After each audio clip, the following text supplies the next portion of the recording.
윤상현 후보가 주도권을 쥐고 15분간 진행을 해 주시죠. 역시 규칙은 마찬가지입니다. 예, 우리 이제 자꾸 우리 전당대회가 배신자의 논란으로 가고 또 폭력 사태가 나는 것에 대해서 너무나도 안타깝습니다. 그래서 이게 이게 그래서 우리 한동훈 후보님께 자꾸 이제 그 당원분들 지지자들 중에 이제 배신자 그러는데 그거에 대해서 어떤 느낌이세요? 저는 여러 가지 의견은 있을 수 있다고 생각해요. 그리고 저한테 배신자라고 부르는 분들도 있을 수 있죠. 그리고 우리 정치는 특히 보수 정치는 포용력과 확장력이라고 생각합니다. 그런 분들도 뭐 그게 무슨 정말로 무슨 뭐 대단한 배신을 했다고 생각하시는 건 아닐 거고요.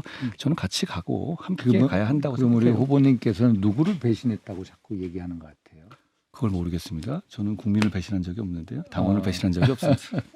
그러니까 이제 아마 그분들 얘기는 대통령을 배신하지 않냐 이렇게 얘기하는데 제가 과거에 이 박근혜 대통령 또 유승민 관계를 보면서 그게 별거 아니었어요. 처음 시작은 제가 그 가운데서 중재를 하려고 하면서 유승민 그 선배님을 찾아가서 좀 대통령께 당시는 대표였습니다. 대표님께 가서 좀 자존심 낮추고 찾아가라.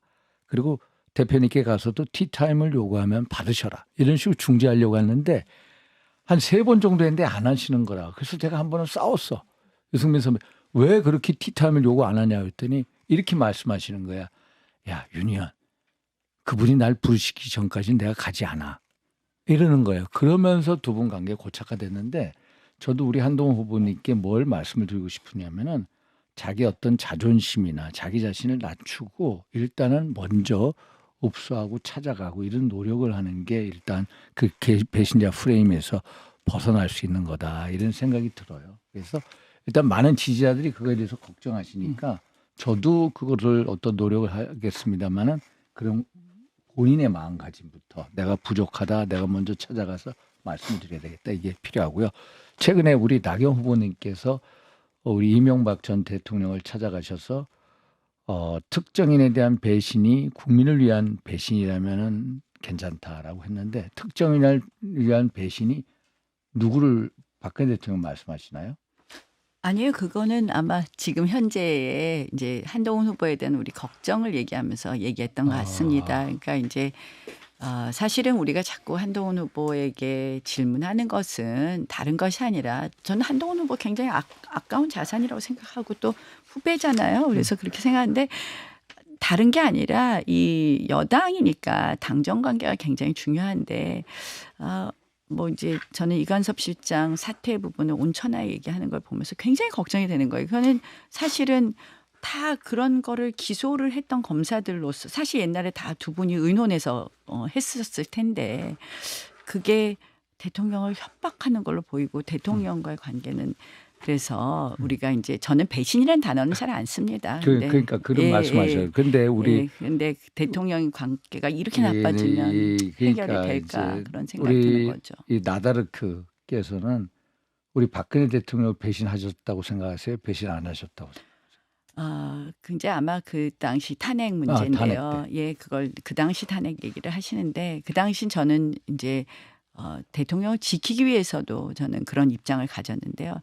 지금 생각해 보니까 그때 제가 미국을 방미했었는데 미국 의원들이 다 탄핵이라는 걸 어떻게 할 수 있냐라는 이야기를 할 때 저는 잘 이해가 안 됐는데요. 탄핵 시절에 저는 우리 당을 한 번도 안 떠난 사람 아닙니까? 이 정말 패족이 된 우리 당을 구해가면서 절대 탄핵은 있어서는 안 된다라는 생각을 했습니다. 그러니까 일단은 박 대통령 관계하고 이제 국민 관계에 있는데 일단 박 대통령 탄핵에 찬성하셨죠. 그러면은 우리 나 후보님께서는 박 대통령이 국민을 배신했다고 생각하세요? 그때 몇몇 사안은 충분히 그렇게 느끼게 되어 있었죠. 예. 근데 근데 저는 본심은 아니셨을 거라고 생각을 합니다. 본심은 저는 아니죠. 그러니까 예. 박 대통령이 국민을 배신했나?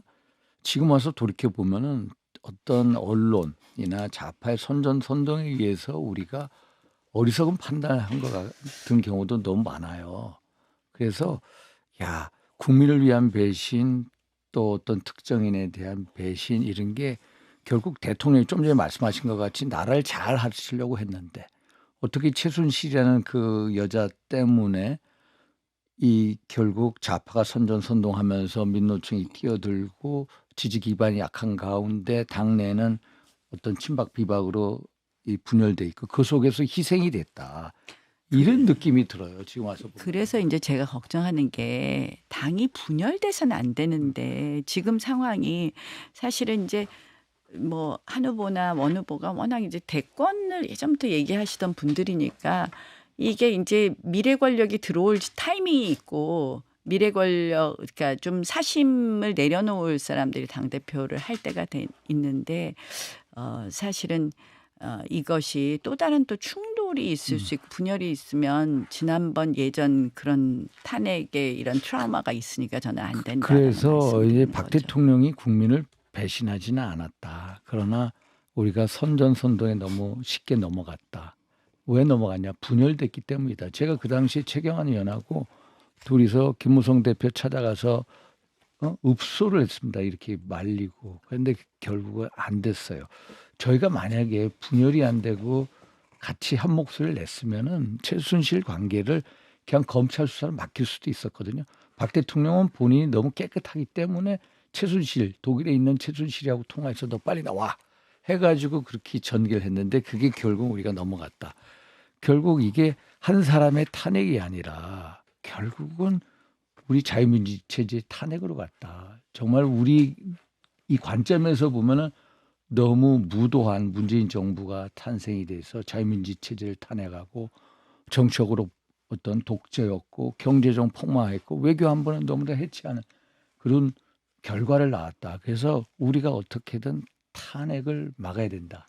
이거는 동의하시죠? 아유, 동의하죠. 지금 이제 이재명의 민주당의 이 탄핵 열차가 이미 출발했잖아요. 저는 그래서 걱정이 되고 그러려면 우리가 통합해야 되고 그러려면 대통령과의 쓴소리는 확 해야 돼요. 저는 나다르크 정신을 대통령한테 이번에는 해야 된다. 그러니까 잘하실 거라고 네. 전비돼요. 우리 그래서 나다르크에 대해서. 정말 우리 또 의회에서는 또 그걸 지켜야 되고 그래서 참 어려운 때인데 이게 분열할 수 있는 후보들보다는 전 그래서 사실 윤상현 후보나 제가 하는 게 맞지 않나. 지금 이제 저도 사실은 뭐 대권 꿈이 왜 없겠습니까? 우리 윤상현 후보님도 왜 없겠습니까? 근데 일단 사심을 내려놓자 하는 마음으로 출발을 하는데 그래서 또 전당대회 과정에서 점점 분열의 골이 깊어지는 것 같아서 더 안타깝다는 말씀드립니다. 그래서 우리가 탄핵을 많이 했는데 우리 원희룡 후보님께 여쭙고자 하는 것은 이 특검은 곧 탄핵이다. 예를 들어서 특검을 하면 꼭 대통령이 무슨 문제가 있는 것 같이 어떤 오해의 소지가 있다. 그래서 오히려 특검하면 탄핵의 문을 연다 이 얘기가 오히려 당원분들이 모를 수도 있고 또 그게 일종의 공포를 자아낼 수도 있어요. 그래서 그거 무슨 말씀인지 한번 말씀해 주세요. 아주 좋은 지적이십니다. 저희가 워낙 줄여서 얘기하다 보니까 예, 그렇게 예, 되는 거고요. 정확히 말씀드리면 경찰 수사와 공수처 수사 결과를 보고 그래도 남는 혐의가 있으면 그 의혹에 대해서 수사 대상되는 혐의를 정하고 그다음 누가 추천할지 이렇게 가야 순서라는 거죠. 이 프로세스를 잘 모르시는 분들은 지금 덮어놓고 민주당 이 특검 하자는 거에 대해서 추천을 제3자가 하자 이러면 이게 대안이 되고 그러면 독소조항이 다 해결된 걸로 생각하는데요. 지금 보십시오. 최상병 죽음에 대해서 실제 원인과 지휘 책임은 이미 경찰 수사로 밝혀졌고요. 뭐 그게 뭐 다시 뭐 확인될 거고요. 공수처는 이 해병대 조사단장의 그 사단장 임성근 사단장 피의자 지정이 월권인지 아닌지 그 시정 지시를 한 게 과연 직권남용인지 아닌지에 대해서 쟁점이 돼서 공수처 수사가 되고 있습니다. 이게 만약에 월권 행위에 대한 시정 지시였다면 특검할 의혹 자체가 없는 거예요. 그럼에도 불구하고 지금은 민주당이 대통령까지 고발해서 진행되고 있는데 이걸 덮어놓고 특검하자? 그렇기 때문에 이것은 민주당의 의도가 깔린 덫이다. 여기에는 우리가 말려가면 안 된다라는 거죠. 사실 우리가 2022년 7월에 군사법원에 관한 법률이 개정이 되지 않습니까? 이 군대 내 성폭행 사건이나 사망 사건이 관할 법원이 군사법원에서 일반 민간 법원으로 갑니다. 그러면은 작년 2023년 7월에 박정훈 수사 단장이죠. 단장이 조사권을 한 것은 월권 아닙니까? 행정조사권밖에 없죠. 행정조사권밖에 수사권은 없죠. 없죠. 그러니까 예. 결국 월권을 한 건데 우리는 우리 나름대로의 논리를 제대로 설파를 못했어요. 그렇죠? 비대위원장이 그런 걸 설파를 했어야죠. 그래서 그런데 우리 이제 한동훈 후보께서는 이 박정훈 수사단장이 월권했다고 보십니까? 어떻게 보세요? 저는 그 점에 대해서는 선배님, 윤 후보님 말씀처럼 우리 당의 입장에 100% 공감합니다. 공감하시죠. 그런데 그러면은 이거를 좀 이 법률가로서 이 사사건건을 다 따져서 당원들을 설득하는 게 좀 낫지 않았나. 처음에 이 정치 입문하시면서 아니 이번에 대표 경선 나가시면서 제3자 특검을 말씀하시기 전에 일단은 당론적 입장을 따라주고 그리고 당 대표가 되신 다음에 당론의 어떤 이제 뭐 여러 토론을 통해서 또 다른 식의 어떤 제3자 특검을 얘기했으면 좋은데 너무 빨리 나왔다 내가 보기에는. 그래서 제가 보기에는 이게 당권에 위한 행보가 아니라 대권을 위한 행보가 아니었냐 이런 생각이 들어요. 말씀드릴까요? 이 사안에 대해서 제가 여러 차례 우리가 말씀하신 것처럼 설명에 실기를 했다는 점을 전 아쉽게 생각하는데요. 사실 이종섭 대사 출국 논란이 나오기 전까지 이 사안은 사실상 죽은 이슈였습니다. 전혀 총선에서는 이미 끝난 상황이었어요. 그런데 그 이후로 어떻게 보면 굉장히 의구심이 다시 일어났고요. 그리고 그 민심의 크기를 그냥 단순하게 법리 설명만으로 해소하기 어려운 상황까지 이른 겁니다. 그렇기 때문에 저는 어떤 판을 바꿀 대안을 제시한 것이고요. 물론 이 결정은 당론을 통해서 결정하는 문제입니다. 당대표가 마음대로 할 수 있는 문제는 아닙니다. 저는 그 대안을 제시한 것이고 그 대안이 효과를 발휘하고 있다고 생각해요. 왜냐하면 그동안에 민주당의 특검에 찬성하겠다고 했던 상당 부분들이 상당수 우리 의원들이 이쪽으로 넘어오지 않았습니까? 그럼 저희는 이 지금 쳇바퀴처럼 돌아갈 걸로 예상되는 민주당의 이 특검 문제에서 제가 새로운 대안을 얘기했고 판을 바꾸는 과정에서 좀 돌파를 해나가야 된다. 이 말씀을 드린 겁니다. 저는 다른 분들께 그럼 이거 계속 우리 108석 가지고 계속 쳇바퀴처럼 넘어올 때 어떻게 막을 것이며 계속 이 문제를 들고 다음 페이지로 넘어가지 않을 것인가 묻고 싶어요. 그러면 공수처 수사가 만약에 미진하면 특검을 해야 됩니까?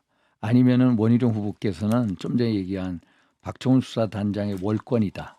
그래서 이거는 애당초 특검 대상이 아니다라고 가야 됩니까? 아니면은 이 제3자라도 어떤 식의 정무적 판단을 해서 특검법을 만들어내야 됩니까? 예, 저는 지금까지 나온 여러 가지 그 자료들이나 근거들을 봤을 때는 박정훈 대령의 월권이고 이에 대해서 시정 지시 과정이었다고 봅니다.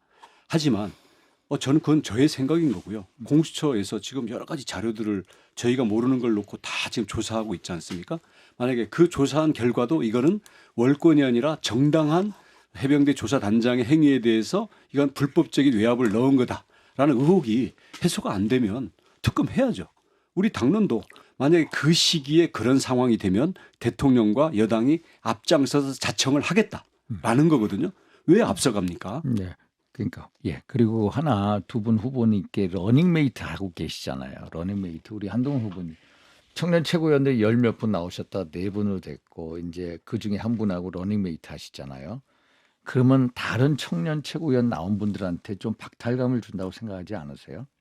저는 제 정치를 세대 교체와 새로운 정치를 같이 할 뿐하고 뜻을 같이 하는 걸 말씀드리는 것이 특별히 뭐 제가 거기에 관여하거나 특별히 더 나아가서 우리 어떤 당원 규정을 당규에 어기는 건 아니죠. 당원 당규에 보면은 어떤 이제 다른 사람을 위해서 당협위원장이 국회의원이 어떤 선거운동 할 수 없다라는 규정이 있기 때문에 저나 우리 나다르크께서는 이제 러닝메이트제에서 반대하고 일종의 줄세우기라고 하는데 이게 당원 당규가 좀 잘못된 것 같아요. 그렇게 생각 안 하세요?